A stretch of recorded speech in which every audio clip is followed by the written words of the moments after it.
I don't know why they don't use garlic as one of the key medications for the heart. Well, actually, I do. There's really no money in it. So today I'm going to show you something very simple, inexpensive, garlic water. Garlic has shown similar effects in lowering blood pressure to standard blood pressure lowering medication. But that's just the tip of the iceberg of what garlic can do for the heart. Okay, it's antiviral. Most colds are virus in nature. So at the first sign of a cold, you should be consuming garlic. Antifungal. Now, if you have a Candida infection or your tongue is like has a white film on it, garlic is the answer for that. And when people take antibiotics, they end up with a Candida infection because the bacteria was supposed to keep this Candida in check. And without that, it can overgrow. Garlic is also antibacterial. You can take it as a natural antibiotic. It's good for TB and even H. pylori, which is one of the causes of ulcers. Garlic is good as an anti-parasitic. It kills worms and parasites. Garlic is also powerful simply by lowering insulin and improving insulin resistance, which not just help your blood sugars, but they help reduce things like a fatty liver, which comes from excessive amounts of insulin. So garlic's powerful anti-cancer effects.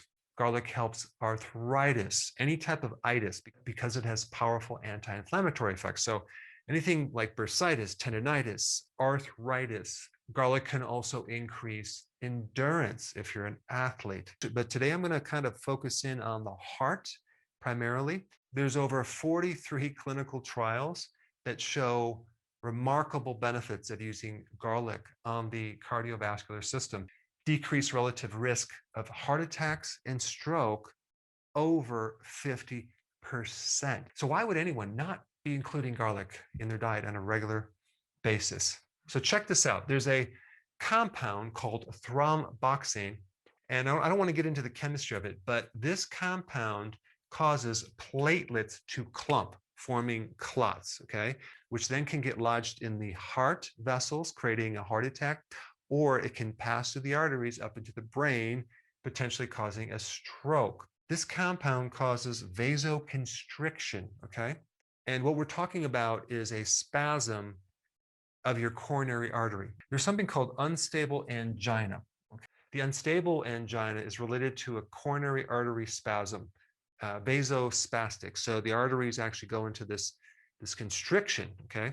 And in this type of angina, you usually have unstable plaque that can break off and then get stuck in other parts of your vascular system, causing a stroke or a heart attack. So sometimes it can last for 10 minutes and it goes away and it comes back. But this is the type of angina that can occur at rest in the middle of the night.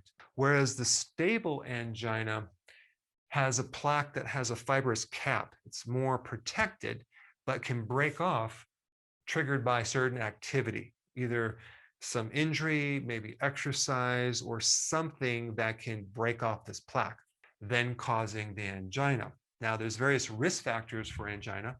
You have smoking, of course, and nicotine, obesity. Then you have diabetes, where you have an insulin problem and the arteries are very, very stiff. High blood pressure could be a risk factor. Stress can be a trigger. Insulin resistance, which then will cause the inflammation inside the arteries. Then you have this cascade effect of your body trying to form a Band-Aid out of cholesterol, calcium, and protein. Alcohol is one cause. Marijuana can be a trigger. Cocaine can be a trigger. And energy drinks. Potent hypertension.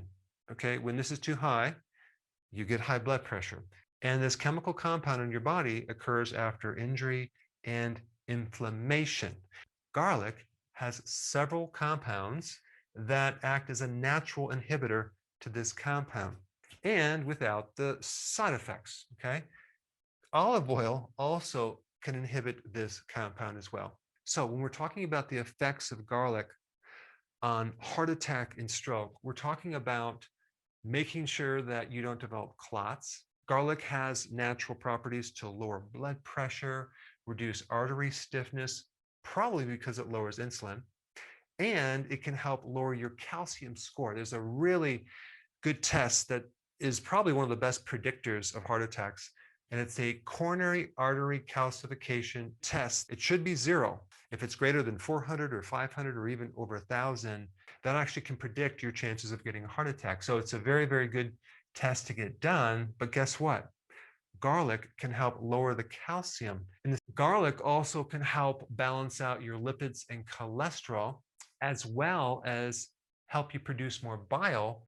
Now, since garlic is very antimicrobial because it works on viruses, funguses, and bacteria, it can greatly help another thing related to the heart called infective endocarditis. There's actually an infection with staph bacteria that's occurring right inside the arteries. So let's summarize. Garlic can help thin the blood so you don't develop a clot. It's antimicrobial if there's an infection. It helps to mobilize excess cholesterol and other lipids from your arteries because it can increase bile production. It can help regulate the pressure and counter this vasoconstriction going on.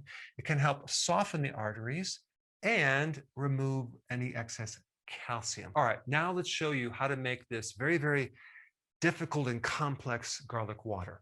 Garlic water, you crush 1 clove of garlic, okay? You put it in some water, 8 to 12 ounces of water.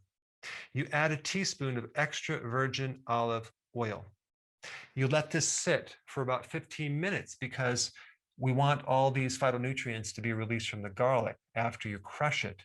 And also, we're putting the extra virgin olive oil in there, not just to help you reduce that compound we just talked about, but to also help the absorption of some of these phytonutrients since they're fat soluble. Just make sure your garlic doesn't come from China because they sometimes grow it with chlorinated chemicals and sometimes they use sewage as their fertilizer. So get it locally, or better yet, grow it yourself.